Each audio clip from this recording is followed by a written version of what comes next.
Adalo fatfo I le sunga whawhingainga. Tau sia ulotu, ia wa pero whantua. Pa ia o sengo koe whiau rango ia mo to ina. O le tatu pokalame whapopo le wa tatu tapu. O le awhai e ne vai aso. Pa tau whatua I soko Jesu Kristo. Ia te utou umalawa o mwhai o na maua mai nei a onga. La tau mwhai atu rungo nei, wale si whatalau. A o lei amataina la tatu wa onga. E lei la mo tatu tāpā ia le nganga o le atu sosua ni mai mo tatu. E manui ai e tatu tatanoanga ne whiawhi. Tatu tatalo. Nganga Paia e matu wala watu o e tu sia tu spaia. E te malamalama lei leina vai leina. O e whamel tu spaia o le nganga o le atua, o le Afioga le atua. Mai le nganga o le atua. O e te mamalama I mea ro tu si ai. A o matou nei e whiawhine e matou mamalama. I mea malama o lau Afioga. I nei e tauso I nei matou.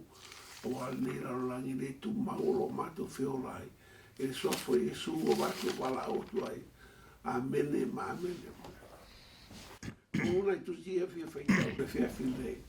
Ia o na watu e reo nei manatu o ina tatua o tu spaia. O tu se mua o le a Faitau ina lea. I le mua le NOFOAIGA TUPU mtau pasuma lua whakutosu lua whafonga Faitau ina. Oe o le whanaunga Issachar. Sa popoto e whaautou te ilo ai me te tau na whai e Israelu I ona pō. O ari sile lua se lau. O lantou so Mafo'E e whaalongolongo mai ia I lantou. Mua KORINITO lo ta upu e lua whai upu ono e leiva Faitau. Ai mātou te tau talatu I le poto I e ua uma o na o oina. Ai le o le poto o le neila lolangi. Po o le poto o li o le neila lolangi. Ua whaalea o ngā ina. Ai pe tai mātou te tau talatu I le poto o le atua I le upulilo sa nā tia. Na tōwhia e le atua na mua lava. Ina ia tātou manu I ai. O le mea na le iloa e se alii. O le neila lolangi. A wā ana lātou iloa. Po walatou le whaasataruina le li e ona le manuia. Ai pe ona tūsia. O mea ele I vai e mata. Ele ila ngona fo I e talinga. Ele I o fo I le loto stangata. O mea ia o saunia ele atua mo I lātou e alofa ia te ia. O KENESE so ai o Faitau ina. Tu ser KENESE la Faitau. O Issachar e pe o le asini malosi o ia. O lo ta oto I le vao a venga e lua. Wailo atu e ia le malolonga o le lei. Ma le whanua ua matangofie. O na tuina atu lea o lo na ua I le amonga. Ua whai fo I mapolonga e Faitaulanga. O le whiawhi nei tau sunga I whawhenga inga ma maru e kālisia. O le atau whai atu sea o ngā e soswani a te utou I nei vai tau o tātou iai. I aua I nei whapena o na le mautonu pe atu vale se roto se tangata I me o tupu mai rarangi. Pa mai no po Yesu tau te nofa rarangi e le o rarangi ni o tau. E se le malo le tau te iai, e mo ia tau te nofa rarangi. E le ni rarangi tātou, mamalama le iala tau nangana Yesu tau te nofa rarangi nei. E le o tau tangata rarangi nei, e se to I ngā whainga malo e te iai, e se foi whainga malo e awaila sunga. Moni ara le tau te nofo nei nusila. Ia a e se whainga malo e te iai. O e o tangata le rangi, e le o se tangata nusila o e tangata le rangi. E whiutano atu la o no, e situ ainga o Israelu la na tau tu Paia o Issachar. E ei le whae unga na ave ei e le atua I tangata ia. Po le ainga lea, po le tua ainga lea o Issachar. Pawai o le e si foi le mana I o le atua inga whaunga. O le whaunga na ave ia la tau lau te loa le teimi. Lau te loa I foi le mea tau na whaimala ngai o inga, tau na ngai o I whatino. Ma mea tau na whai le teimi, ma le teimi. Fa mea o tangata e popoto I le teimi, lau te loa le teimi e whai le mea. E tau na ngai o I whatino. O le whaunga na le rata tutal noa I la whiawhine e sosani mai le nganga o le tua foi. Ina ia sosani atu ia te oe.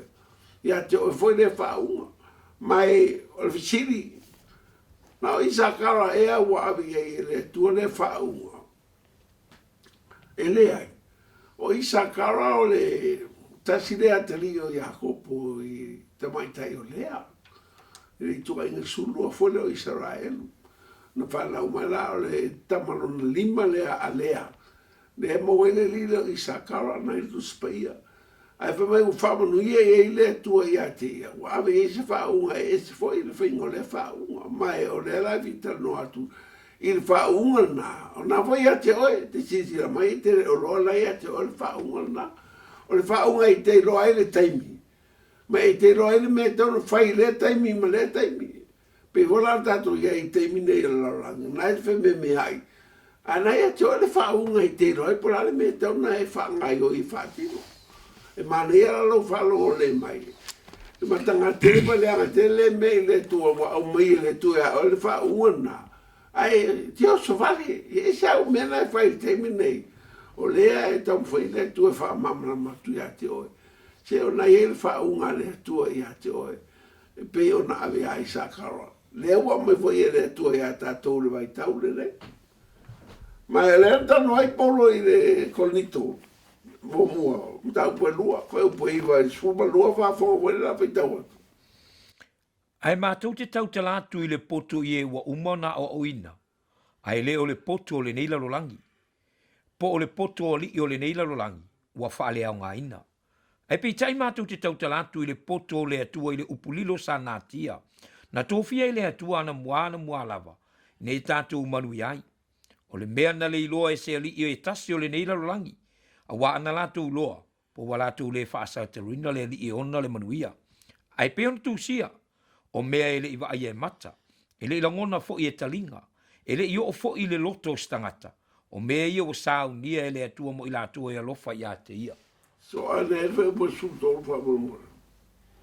A ua maua i mātou ele o le anganga o le neila rolangi, a o le anganga mai le atua, ne ia mātou loa mea ua fua i fua ina mai, e le atua ia te i mātou. Me o mea lo roto le atua le io o le roto le tangata. O mea le wha longo i enu talinga. E le io o foi rona mafofau. O mea le lilo ia le atua, mea lo roto ia le atua, mai o tā pena e le atua. Mo e alo rofa ia te ia. A o le anganga o le atua. O ia wha i roa ia te i lātou o ia mea. Ia le wha unga tonu ana le tano tuai. Sa ave le tua Issachar le tua ingo Issachar le fenga tuai.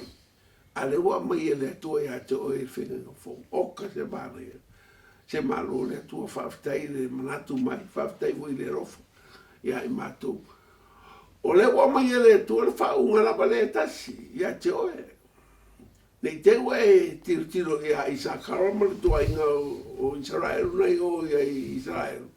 A le wa mai ya te o le nganga Paia. Awa o le whaunga le nganga. O le nganga o le atua. Na o le atua foi lava na te avea, ma na te tuona le whaunga le i se tangata. Mai o te whawhtei le atua. O le fua mai le atua ia tātou. I ona pone le whaunga lava le atasi. E te roai le teimi, ma le mea tau no whai le teimi lea. Mai te roai mea le tutupu la langi nei. O le mea foi la nae mo mia e ro mamalama. O le ala tau mwhai tartano atu. Ia e malamalama i mea e tupu teimi nei lalangi. Ma le mea tau na e whalu e whai. No le anga le mele o lo le mamalama po la me la so. E le mamalama malau mea whai. Ia, ona whate ia le o. Tau nuele tala to ina le matonu. Pale vi inga le moa sa nofo. So o le mele a whaafonga le mai. I le mele ala tartano to ia te o le whiawhi nei. Ma le whaunga nā o nawe ia te oe wa watu fwoi e le atua ia te oe ala ia Yesu Keriso. So stangata o taria Yesu. O ia te ia le whaunga lea. Mai o le whaunga lea e te tauona e te tonu iai. Ai re te tonu iai to e a whianga i o i le whaunga lea ia te oe. Mai e tauna e wape whaftai Yesu, whaftai le whaunga le tua ingo Issachar. Le wa e foi moa au nei fiafi. Era ia Yesu Keriso. Whaftai a Yesu, o ia nana mafo ina matanga mea uma. Le tiofa ma Yesu, mea au o mea uma ia o batu ia te autou. Mea mai lo te mao, mea ia oe. Ia o tu mai foi nei whaunga ia te o tātou. O le mea foi leo ale no fia tal no atu ia te o le fia lei. O wa ala lei se whaunga o awa no whapene. Ala mai mea o lau tal no tu e fua. Au tal no tau no tal no te sim taupu. A wai lea o ngā mo e pia whai tal no atu ne taupu e rei loa. O e mai lea mai e tātou ai. Fia la tal no atu. Ano leo a mai e le tu ma tātou. E ala ia Yesu ke viso le mano le ngā pai. Ia vera sa pate viere ni. Praise God. Fa ftai le tua. O lai e fa unga e loai le taimi. Mo le mea e tau fai. O le chini la e taimi nei. O le ase mea e tau na e fai. Io i toi ngā presa wa bene o ia ima le tele o mea o falute mai ima o mea o le rani. Tu o solta vale fe loai solo. Pero solo vi la fiva allora to lungo al motorway la fivi nei pa le to lui stava le lungo al motorway fa me o porunca o mola wala le vero stava le allora to le Mafo'E le ma tanga to le e allora le lockdown no sila e adesso no fa allora to dava le Mafo'E all'istante e alla fula le o te ale o mal di favore o le maliu ko no vai sa maliu fa fosei da bertava ala me tau fai il Filippi fa po ro le fitu fa po le la Faitau Awane i popole o tau i se me tasi. A ia whailo atu o tau mana o i mea umalawa i le atua i le tatalo, ma le whaatonga, a toa ma le whaafatai. O le manu ia fo i mai le atua, o lo silsi lava i mea umai manatu iai, e leo leo ina i o tau loto a toa mo tau Mafo'E ia ke riso i Yesu. Io me ala wala e mo mua e ke usaro tatalo mo mua tatalo me o popole se meta o foi le ver coronavirus le me le mautonu ai o le no pola me fai o le sirale ai o le sirale moe o le sirale talo le me le o foi arte tonu ane tatalo ya tatalo de tu me le tu ya e le Mafo'E lei, manatu le lei, a wale teimi nei tau te whabena o na whea ngai hei ma lei whama. Whamai o le opuna tau na le file mu, e le o whamai o le manuia. Whamai tala le tusi. Se whapopo e le file mu a lea vese le manuia. O le file mu fo i mai le atua o lo silisi lava i mea umai manatu iai. E leo leo ina i o tau loto a tō mo tō Mafo'E ia ke riso Yesu. Io, o le fine mu, e taro loi le tua i se mea. O le me mo mua na e whea le tua, ma tu le fine mu, whato ai ro Mafo'E. A wau feo su whai solo le Mafo'E. A o solo Mafo'E ku le si ku iru ma i le mritskemi a ngā oto ku rara o le mama. O le iro me feo su whai solo le Mafo'E ku ngoro tangata. Ai ta wala au le tua na mai ro le tua no file mu e leo ai no Mafo'E ia ke viso le mena era mo mia le terminate tal a va ro tau le mautonu le mo manatu tal e le mautonu mo manatu e te para vale le ai tal le nga hoi nei no se me malo se o vai aqui le mo como le mo ua le lepe uma mea lo Mafo'E me maro te kai e manera kakalo nge mei le kua se file mulo Mafo'E e le MATAIO e lo sufafa pue valu iwa se furu su tolu sufa e mali e wea mena e tau na le MATAIO sa fonga me foi le se Faitau MATAIO e lua sufava pue valu iwa se furu su tolu ma sufa O nā mea umole a matanga i o pōpuanga, o nā lātou tu ina atua i leo o tau i le pōpuanga. Ma lātou whasi o tio o tau, e ino sia fo i o tau e nu uma ona o lo ingoa. Ona po ia tau sua i tangata e tō tele, e whaalata le tasi, ma whitanga i lātou. A o le tu mause i o le ngata anga, e whaola ina lea, e tala ina atu fo ile nei tala le leo le malo i le atu laulau uma. E whai mamori mau inu uma, o na o mai ai leo le ngata anga. Awa tsoro me vesi te mi whapelei. La umo na manino le sau no ngai Yesu. Pa wale o le teimi nei, o le talo mai ala Faitau lusu Paia. O ina ai mo wai se whamatalanga, o ina po i sau e whaunga le ia te oe. A wai le mwhaina sau whaunga le ia te oe, pia whai soro mona e alu tutu le lenga o le makeki, whataringa o se whatau e whia whai. Ia po le lenga le, la ringo whale ingari. KFC, ma le McDonald's. Kere mo wai ngā o le whaunga o mea ai le me ke o ngā. E kere mo le whaunga le Issachar. Le whaunga Issachar ai whapenga mai. Wa fai ke karo le ri. E mo fa penga fai kaule fionga le ri. Sauro le ri o vaku ya ke o fa unga le. E ke mala mala mai. I le kai mo menge kupu. Ma wingo ia me kupu mai. Ma e mama la mai i la unga yo inga kaunga nga yo ia. Ma le mea kaunga fai. Me nga renga ka ua isa kale kongo kuspai. Pa mai o kua inga popoko. O kua inga e loa le reile mea la ko ke whaia. O masangi e la ko ke mea. A wa fo o mo fa manguia e le kua ia e la ko. O le me wena le e vea ka ko ka ngo. Ka ua kere o le kuranga le wa ia. A wa o le o ka ko o mo i kaimi whainga ka. Kaimi e le wa makangi le wa. Sa mai e le kua ia o la makanga o le. Lua afe, lua suru, ia se whamakaranga whapea, o le asu ia kele mea rara. O kele I mamalama, kele po la suinga la whai ai. Pa o mea ke mamalama, rofu mai le kua, kele suinga la langi o le ai ai, kausanga nge. Ia ngā kusi ai aro ai il pakala whalau kono o le upunga mai le kua I le worship center kausanga nge. Many changes will be on earth at the moment. Au kere I lola pangi changes o la whaia e le kua. A ala le uka kuia. Ia vai la e le umia ngao mai. O ngā orang wari a e whepuari roa pa oro ma mea. Wai sui a kua kere o mea. O le ingi wa le whewai. O kuku ma wa le I malai wa le. O le inga ngā kai whewai. Ngā leo e whewai. Aisa, wai sui a kua mea umarala. Ngai le ka pero le kua. O le kua le ka ke o ngai ai. E fika lairo se mea ia o le mea ngai fai. E le pe se kua, o le pe se kupua e pe pero. E pe o para, fiu ia per fika para ka wala o me jafi. Ia o le rol me suru suru ai ia para per fika. Awa o fiu wala o para Ele não pode ver nada e para, o que fala, o feijão com ele ingara, como lá o perfeito para.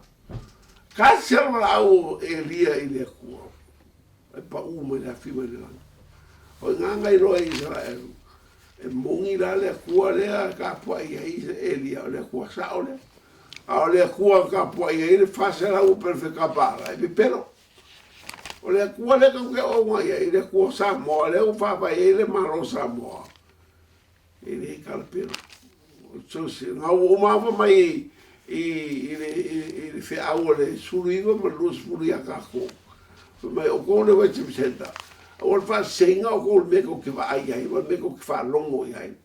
Wa ai wha se o kua usesi. Ai wa ai la o kuspaia. Wa ai la o Afioga. O mea umanga o foi a kuai, o mea ngā o le akupu. Ia lea o sawal kala le kua. Le I lewa nge anga ma I le whiau le kua le o sau le kua le o whakiu. I le kele e se piko. E ka kaurama o ngā... E le I ora le mea siri o whaika.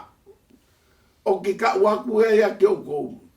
Se whiororo le korona le e ngai. Whiororo mau korona le. Ele I o ele piri o kai siri aku o ngā ke lere a whainga ka ke a whainga. A o kuro piri o ka ngā.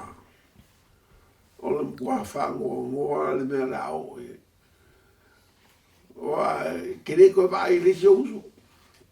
A le keiminge, a whea e aru korona. Kau ke koe whiroa. Le mea ngai le le korona e aru. Mua kau ke koe whiroa. Se asu. Peke mulmuri aku, e mo moale si ka koe whiro ai gato. Ai aru le pioka le rau, ka mo whai e wha mamlama kui au. Se mo kua whai ka kere o le pioka. Ia mai e me singa au, ro wharu rongo man ka kua o ngā le la ka mo whai a kure pia whini e. Inga ia e malamala mai. O le mea la umar ka kua o ngā, ia la anga kai fwoi ka kua o ngā le fia. Koe whaua o ku se tiaso o iluma, i le rofo malanga leo le kua. Ia pia mau pe seolo. Ai o ki ka waku ia ke o mal fa maungi e feo lolo aku e siri aku le pirioka nge ka ke e coronavirus lo le pirioka le la ka ko o ia mo mo ke kongo le feo ngale ku e ma kwa fainga ka kere ia ke o mau pe o mai ke mire ai siri ngai fa rongo le mai o le ka ke ia ile ma ke o e rusu fa foi un po fiku malvado fa fonga le la pe ka rusu fa fiku malvado a wai si ile tau ai le tasinu u ile tasinu ma le tasi malo ile tasi malo ona o mai le ongi ma fa mai ma mafui e ile mea ma le mea o na mea uma o le amatanga i o puapuanga o le amatanga o puapuanga le ka ke ia mea ka o perfect ia e mamalama la o le koe fio wharu mai o Yesu le laulang. E kele momo events, e ka o le series of events, e kele mea la kukupu ai whakahao o ke mea fio mai e Yesu. E le whapea kasia, whapa o soro le unga nge laulangi a le soro, o uma laulangi le ai. E wha soro mai a e wawairo i ei, uma le mea so le mea so le mea so le mea, ngai roro le ia sao le Leah. Me uma lai como le fio ngale ku. O me wele la ka ko ya ke o lai ko uma ku spaia. Ele o se poco Viliamu pe se o ke ma ke pe so ko vi a perfecta de ai o la posol. A la ka o le fio ngale ku. Pa kai ai de ku o e ni si perfecta de ku o lo fio. Ma e fa longo le perfecta de ku e fio ai la. Awange e misia ngisi o lako. Fa manguia e o langa o iskan kaisa. O lako perfecta nga meileri. Sa fa pehor ka sanga e lako perfecta le kua o. Ia o le o nga malanga mai. Ma sa o ka sa fo fa ma fa o nga fa ka si ma perfecta le mai le. Mai a le kua. E ma kua e fa ma o ni le nga perfecta e kia o i Afrika. Ia le o i o ka mu perfecta. Le awe wanga sa o fil fare. A wanga perfecta il fare lai o so. Fa mai le dia ke o se me fa ki a polo la kwai fare o fa mai se sa ju so e ka. O me fa ki a polo. O le anga le fa la il fare. Ia ka kalo ro ska mai ke. Ia vai la o ka o fiele ku ki a polo ala o fa il fare. Aja. Anga sa o perfecta le ku. O que leo perfecta kula ke o el pornei. Alera o kalgoa ke o el pornei fa apostolo. I pe o lo ko finga wala wa ya we le ku. O que wa le apostolo ngenga bueno. Fa fonga le mela ka le sia uma le worship center. I le Afioga le ku le o ko i le fia fini. O le o ka ko yai. I la lo le meka o le perf pain. Ia mamrama la foi fa buanga ai nga. Foi buanga. Se koe whekau mawhau pa o nā mea uma o le amatanga i o puapuanga. O le amatanga i o puapuanga, mea ngā ka o le pēwhpein, le kau ke iai. Le oa o mai le whamai le coronavirus a. Ke le ilola para le umia la ka koe i le whamai le. Pe ese si whamai e koe tau. Pe ese si mawhui e koe tau e ruru. O ai si kaua, lea kaua, si aku lea kaua, ma lea kaua, si aku le kaua le malo, le malo. Le singu, le singu. Le singu, ke le rola para le umi. A o fisi kai kaua ia ma vevesi la langi ni whamai ma vevesi la langi ni mawhue. Ko a le sue. Au al whawesi alo ma fofo. A maua so wa maua. Molu kongu lo wa feafe. Fai kaulo kuspa ia mai kakalo i le akua. Inga ia whamaro sia oe. Pe koe whengi loku pe koe leangi loku. Se ma whai anga e whamaro sia oe. I le kau wha pe se longa whengi loku kwa e marosi le ai. Se a kiri ai o e pe a fai waringi roko. Fai kawala kus Paia mai a langa o i le kua. Se fa malusia o e. Amen. E le kau whakaria se fai se roko ngai malusia. Ia i loa la al keimi. Al keimi o kakalo. Al keimi o fai kau ka fionga le kua. Le waka waku a maka me ka le pefpei. A umara le pefpei. Nga solo le a marpioka le o kalama kwai. Pioka le fai nga kaisilia ku nga leanga ngai lo coronavirus. O lo ka ua le lua le Tesalonia. Ngai le lua Tesalonia. Tau pe lua fai pe kon. Awane I whaasese tasi a te utou si tonga fite tasi. A wai le o mai le naso. Se ia mua I ona tau nu o le tete a ese. Ma ia whaalia mai o le tangata o le angasala. O le tangata leo le malaia. Pe mai se ka u mai keke ese. Ma whaani mai ka le angasala. O ai ka wau. O ai me ka o keke ese ia ka u mai e pau. Pe mai e leo o mai malanga Yesu ma le whawhia whalua mai o Yesu la langi. Se ka humo mua le me ka o keke ese. Le pilioka lea e kere ke siango la o ese I mal whalkana. Kere ke siango la pa uai ma o ese ma Yesu. Kere ke siango la o ese ma loko. E le koe fia le ri. O ale mea o whako e whenga ka kere la le pilioka lea pa ka kuoia. Awa, keimi e. Se koe kikia e si a Yesu ka karo ya so uma. O le corona lea. Yesu e alofa mai a kaika, Yesu e alofa mai a wange mai lau whahau e alofa mai. Koe kiki a si ine tia Yesu ke viuma. Ongo le corona. Ai a uma le corona lea. Ai a sauru pilioko le kikea. O ngala ke le fia si a Yesu o lo pōre a la whau o Yesu. Ngā ka ua le e pelu e ongo. Wheu pe whae o le ongo.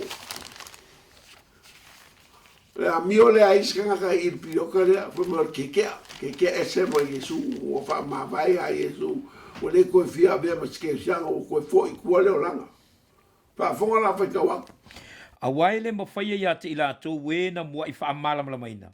Na lātou tofu fo I le mea fo I fuaina mai le langi. Ma ua wha tofu sia I le anganga Paia. O e ua tofu fo I le upu le leia le atua ma le mana o le ola ata li. Ma ua pa u I lātou. E le mawhaia na toe whaafowino I lātou ina ia salamo. Ina ua toe whaasata ruina I lātou lava le alo o le atua. Ma wha ino sia o ia I lumo tangata. Io finka ken me finka nga ko la ngonga salamo pa fa o nga wa I lo fa ka nga ko foi ku. Ke foi lo ku mo le foi le wa fa mo le salamo o fa o mo lo.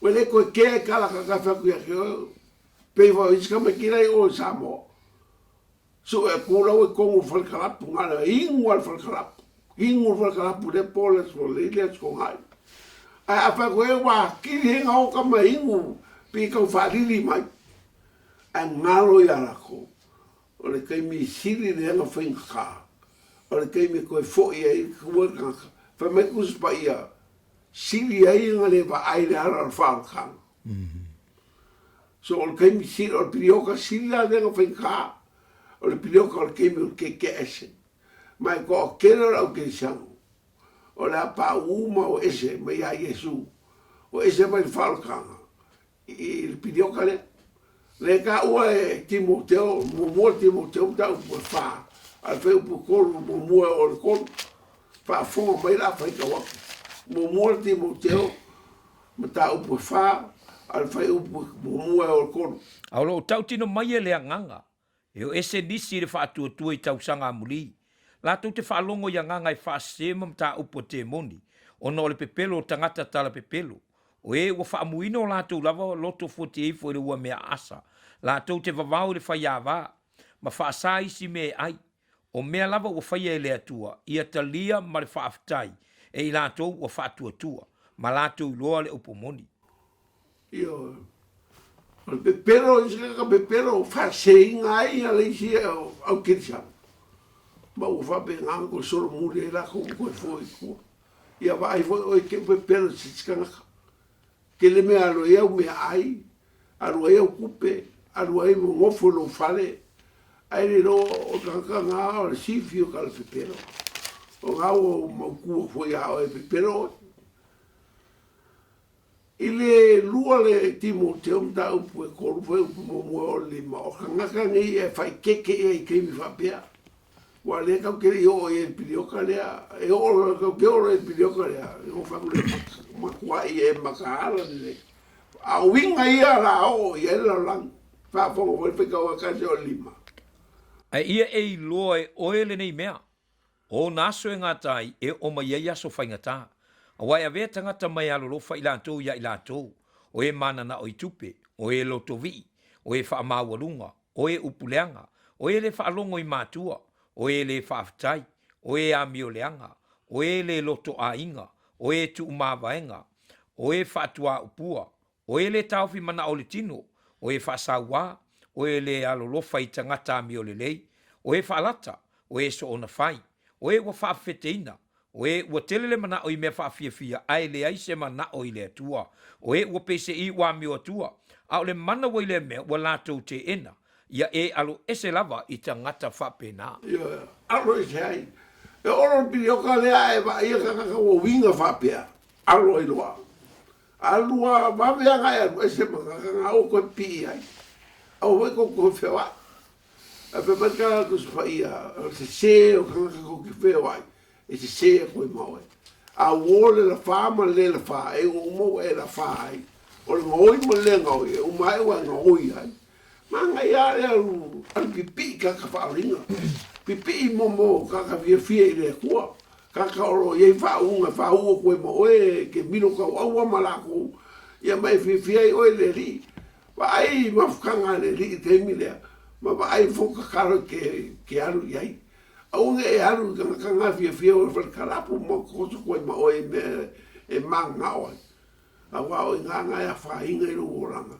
O mo fo fa ku ia lo oranga ma wa haru e foi mo ke o le pilioka siriang fai kai i kongo le fionga le ku le wo ka wa ku ia o e siriang nga worse nga lo pilioka nge coronavirus pe fe o mo ka fe o ki ai ka ke mo le o e la so ke o ki ka ke fe o ki o mala a le me siring ka o fe ke le pe o lo langa fe ka u ia i le langa le pe o si dala lo corona que kamu lang pa foi o e fa o inga ke mini a foi que aru que aru lang ya ku o ese caro fa ko e fisiri ni ale me que aru ya pa foi e que o que o que leja me le anga ngai foi o me langa le o foi ko ku se mo le lo foi que mo le upo le ko e o sa ku por pio kale e ua saku pilioka lera o pilioka ni ka whiora. Ia e mai ka uri lei mai ka le u whaku ia ke oe. Whai a koe ma le rofa. Ia o whai a koe whawhewhe oe le ai.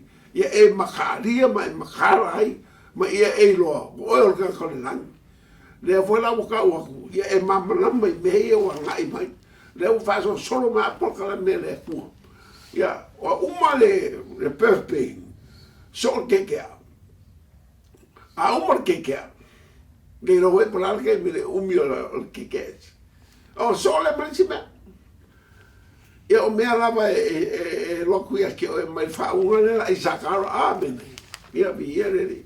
O whaunga nela Issachar. E lo ele kaimi. Ma le mea kaunga e whai al kaimi nea. Mea kaunga whai. Mea nau kono. Pea whai uma ia le kekea. Whai upa suru lua ma le sufa. Sukoruma sufa. O le makaio e lu sufa. A o le tu mau se i o le ngata anga. E whaola ina lea. E tala ina atu fo ile nei tala le leo le malo i le atu laulau uma.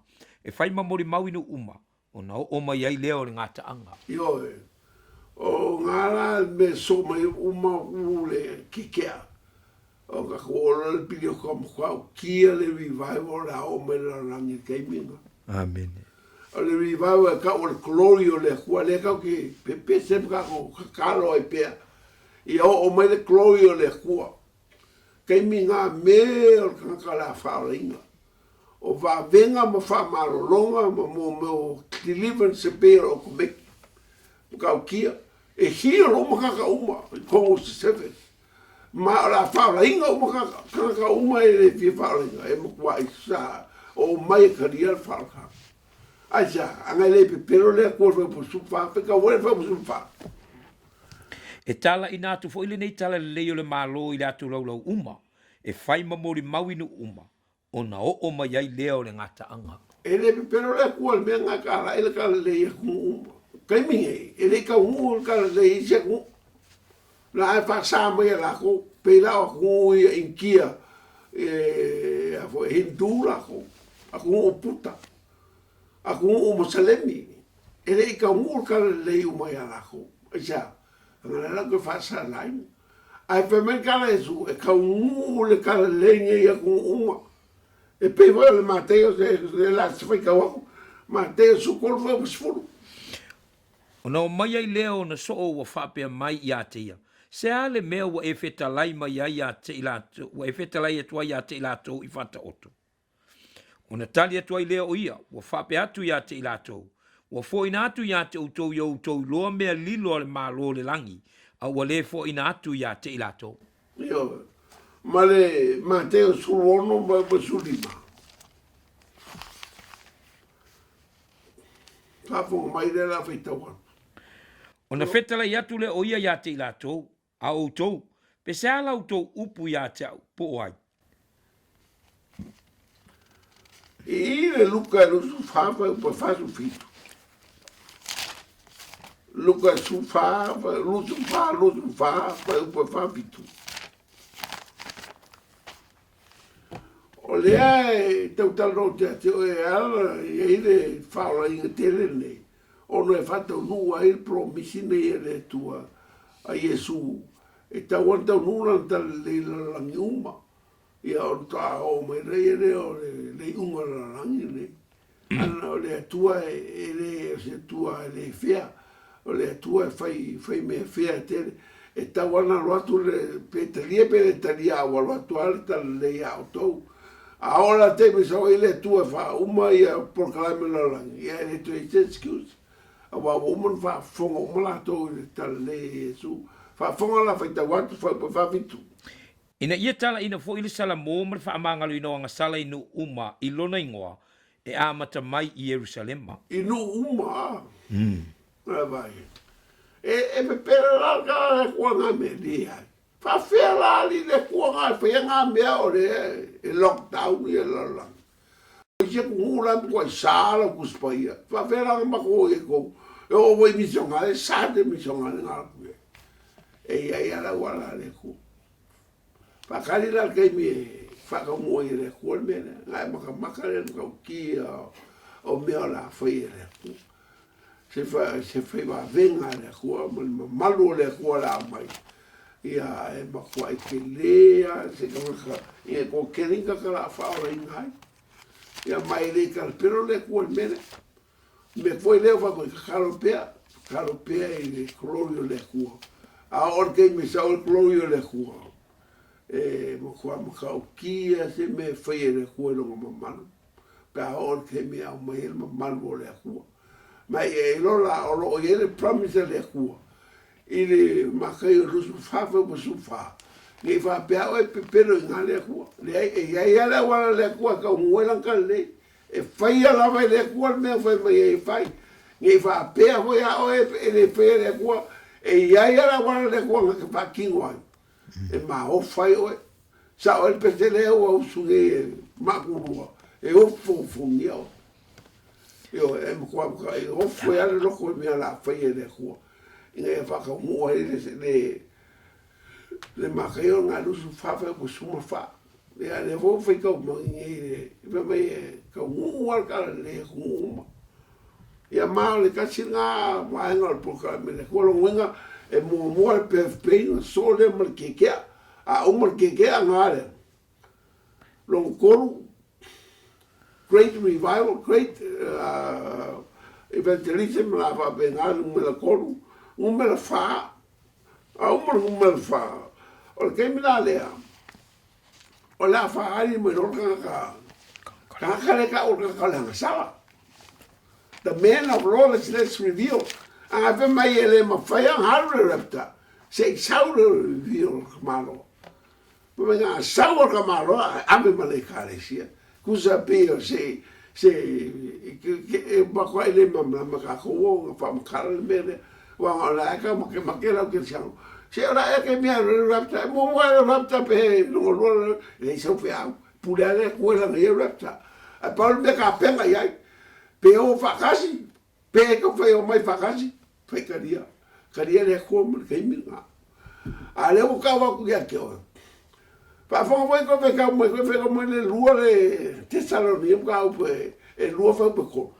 Awane fa se tasi ya te uto se tongo fite tasi. Waile o maile na aso se ia mua i ona tau nua le tete a ese. Ma ia wha alia mai o le tangata o le angsala. O le tangata leo. E lua menga ka humai. O le tete a ese. Ma le wha ali mai o kaka le angsala. Ese ngā ka humoro le o whai umara langi. Io. So, Perth Pain, so man kekea. Great revival. Whakahuai ma kei lusu wha pa su wha e ale ma maro le kua longa wha o le mea longa wha por event longa wha sau lo ma kamaro o kamaro la le pēa sau o lo sau o lo wha maungia e le wha linga e ongo wheu mo muoma wheu pelua kei mi fwoi ka karai mo wha mo whai longa e fiku e sa ao le kua wha fonga wai le whaikau. Na uloa tu foi ua te talaina le tamai ma moe le tasi o wha mau whailonga. O na o whaalongo i le tasi o mea o lai wha, ua leo i le whaititili, ua wha pia mai. Sa wia i na wa ai, o na o wa ai lea wha auta foi, o le sol whanua sina sina, ua iai le au whana o lo o titi ai, ua watu foi ia te ia le paleli, o na alu atu le o ia o lo o manu malo, o le a manu malo pe ia.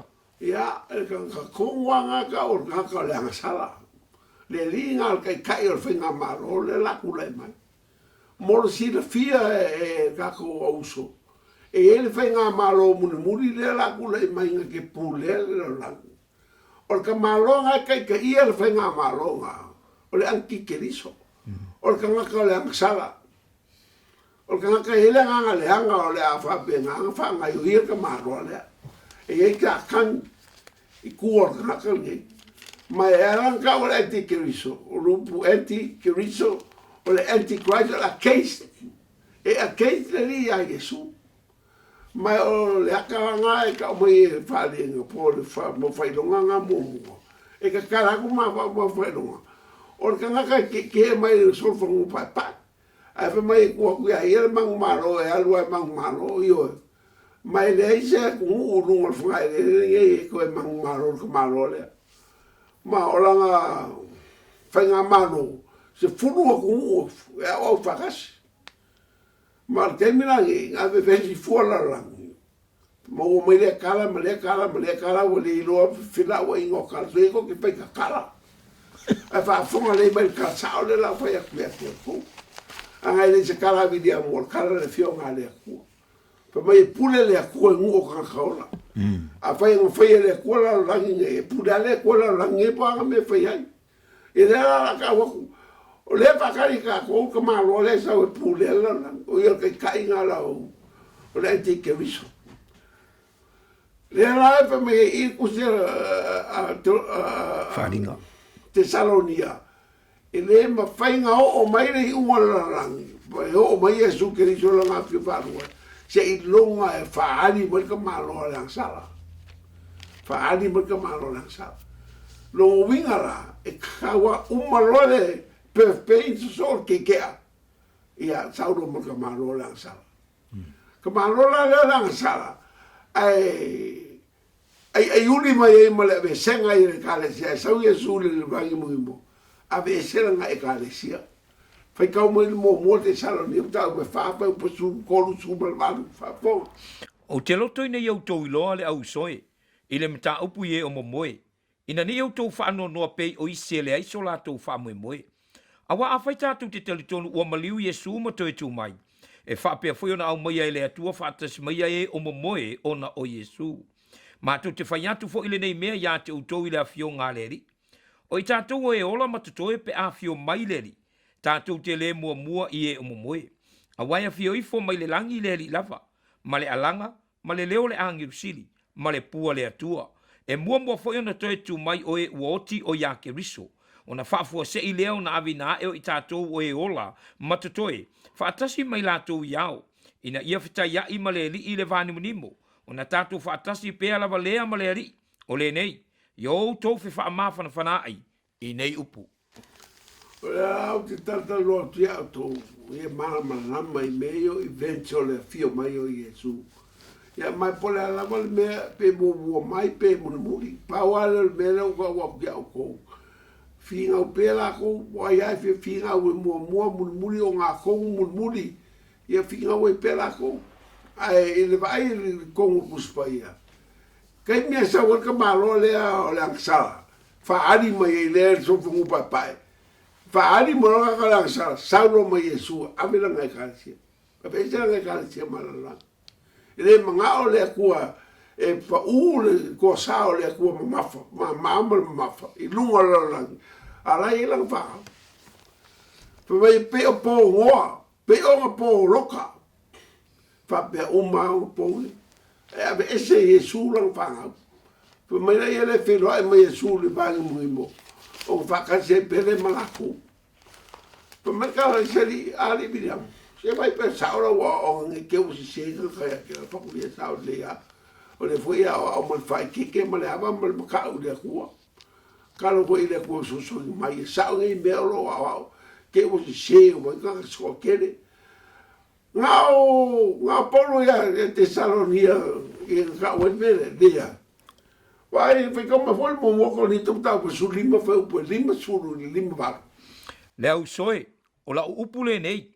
E le mawhai ona veo le malo le atua matofio i lātu ua iei tino a anu matoto. E le fai fo i leo la pēa matofio li wali. Whauta mai. O te tauatu ia te utou le mea lilo. E le mo moe i tātou uma. A e liua i tātou uma. E whafua se i lava. O le emo le mata. Pe a i lia le puwha uma. A wai i lia lava. E toi tutu mai ai e uoti ma le ola pea. E li ua fo i tātou. A wai te tau ana ofu le nei tino i wale i le tino ola pea. Ia ofu foi le nei tino oti le tino le oti lava. Pe a ofu foi le nei tino i wale i le tino ola pea. A ofu foi le nei tino oti le tino le oti lava. O na tau nuu ai leo le upu atu sia. Wa wha umutia le oti le manu malo. Le otie. O fea o yailo tui. Le tunga maue. O fea o yailo manu malo. O le tui o le oti o le angasala lea. O le malo si foi o le angasala o le tu la fono lea. Ai whaafitai i le atua o lena te fo ina mai le manu malo ia te tātou. Talu lo tātou ri o Yesu ke riso. O le nei. O uso pele. Ia o tautu maumale le whanga i tia. Ia alu lo tau wha malo si le ngā luenga le ri ima le lea unoa. Ina wau tau iloa. E le se mea wha lea o ngā lo tau tauti ngā. I le ri. Sekia. Whawai lea se mea wha lea o ngā lo kou ki ngā i le ri.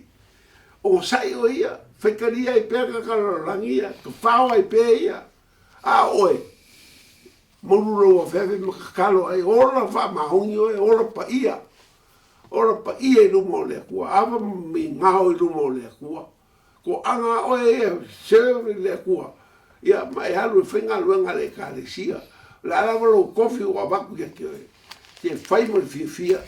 Ia whapenganga rue mal wha mahongi. Kofi ngau awaku ia ki oe. Po oes ki a kongo.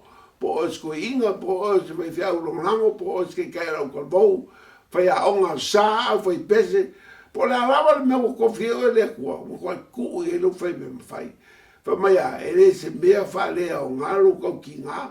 Ia vai o ye le wai wai ngā ngopaulo i a KORINITO. E winga i le mea lilo ngei le KENESE. Kasi ngei mea lilo le KENESE le ma maramo malko ke le che KENESE. E yerisi kianga le KENESE a Yesu. Amen. KENESE e loku se loku lakel koku si kianga. A whaia e ke loku se loku e le koku si kianga. Mai mau kepi, mai mau kupe, mai mau lo malosi, mai mau lo au nganga. Fai fa vale la o nganga aja. Anga le koku la koku fa kanga ma le koku. I sikianga al kawale KENESE a Yesu. Kai mini su el me ola ka kaia. Amen. Ia ma ia au mal malama. Au ke au mal pongsa. Lawa ia le fionga le kua fa mama inga ka ko. Fa me o suru I va mal malama yala. Au ke ka wa pe se ngo le ro ngel ma ko inga ia mainga me e fa pe nga fango ma ko ka ko inga. Pupula maka wo o ke mi pupula maka. Ia e lo le o sau le kua lo kai. Ma o fa uma foi nga mai ia Issachar.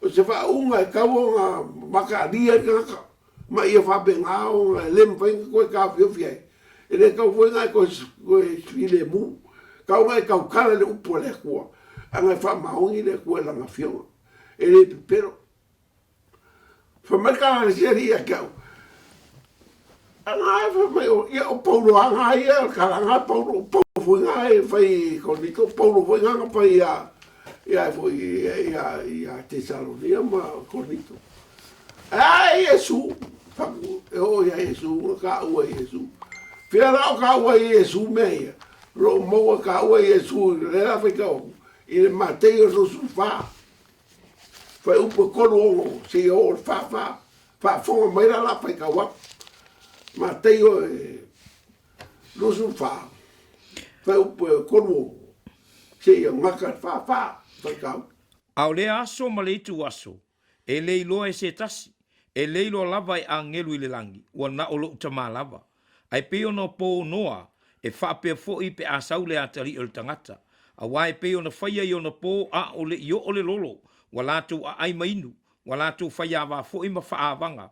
Wa o lava I le aso na uruai noa I le waa, na le iloa fo I lātou ina se ia o le lolo, ma ave sea I lātou uma. E whapea fo I pe asau le atari o le tangata. O ia ona po, e iai le vao tangata e to olua, e avea le tasi, a e tu ua le tasi. E olo whaatasi whawhine e to olua I le me olo a isaito, e avea le tasi, a e tu ua le tasi. O lea I o tou mata lai, a wā tou te lei loa po le whea I tu aso, e sau wai lo tou wari. I o tou loa le nei mea, ana I loa e le MATAIO le a inga, po le whea I tu, po e sau wai le lenga oi. Po na wana leo ina, ai le tu ua ia lo na fale ia Leah. O le mea le iau tou nofo sauni ai, a wao le tu aso tou te le mana tu tuai, e sau ai le atali I o le tangata. E wa oi a Yesu, no fa makala le Yesu la ngauso, longa fio mai le pe o ngoi le po. Ke o fola ia o e pe ai koe masasalo, ma koe kere ia pisiri. Le ai, o umar kei me fisiri. Fai le mele fe mai le fio ngā le kua. O le waka ko le kei me le whaunga a Issachar, e mala malama I kangaka. Ma ngā I loa le mea kaunga fai, kei me kaunga fai ai. Ma o le kei me ange, o le kei me whape nganga e kakaro mai whalaau I le kua, mai whalainga. O le kei me ange ke whalainga. Le sao ngā o le alu le lokua kere whalainga, kere karia Yesu e be marim whaolo. Loka Leah Yesu o le mesiringa ka ua. A foi e whafonga mai kere ka Yesu. A whiawhiari e ka unga kari ai neri. A foi e whafonga mai ngā ai whasawe a kuwa e lua, ai luma kua. Whafokong, I le au ngā. Le koe mōmia se wha, ka e lunga kai minge. Kai minge I ngā o ka ngaka e aro lofa I le li. Kai minge I, le ka kei wheo lai. Pa mai o kai mi o kau sanga o muri e o mai kangaka e le loko I le akua. Pa mai e le koe ano lofa I le akua. Le loa loko whaafikai. Ka hoi e fia kui ngā ngaunga o la langi. E le koe fia I le akua. Fia le angasala. A oe. Fia oe I le akua. Ave uma lo wola mo le li. Ave ka kua ai wa koe mua lo wa. A whaila o e ke ka ria whaokanga. Ma oe o lo sa me kuwa e luolo o langa. O le kai mea ngea lo ka ria whaokanga. Ma le lau whake kai kua ka karo ka ria whaokanga. Ia ngā whanga kai ka kua aonga. E rei umaku. Koe whaokau se tikeimi. A walawa lea. Ko foi wa ka whengai a whamarika ko kemi whakula ngainga. E whai aso le ri. Uma foi. Ia pe mau ke o I Samoa. E whai mai ai Samoa ka ko live nge. inga i ang whaionga whapenganga whau whare a saku ia ma i lau whingaro ia prokalame o le koia whio mai o Iesu la langi nge a whaila oe kere kari Iesu o o keimi kaunga e kari a Iesu ia wha mo i mai o fo whakaikai markaro le la whaia le tuata ma Le tuolta o ma. wala watu ia te oe O wala watu ia te o oe. au tangatanga sala O le tangatanga sala. wha mole mole wha mangalo a Mole mole whamangalo. o lava lo totu O lava loutu. malingi lungo sato Na malingi lungo le o te sata. mangalo ai O te mangalo ai. la o taria o Iesu le pole nei O te lia o Iesu le o pone. fatu tua i lo suafo O fatu tu e lo sua. fio maia Fio maia. a ve o mali faola A ve o mali ma lo fao. nei loto Lo nei lotu. taria ai o mal fatu tua Te te lia o e male fatu e tu. suafo Iesu E le suafo o Iesu. vala au tuai O wala au tu. Amene. Amene. ya o se tatu o ngana nei po no fina o mia o sai se lo foi la to fa o stemi o lumo e la lema le rofo le tua e le si va en or tatu proclame nei ai to e tamo fai mai e to e mo to e fa po po tatu proclame le stemi o lumo e ai to fa so fu fa mo via le tua e to nei po via mo via fa so fu Parte for. 1 2 3 To God be the glory forever and ever. Amen.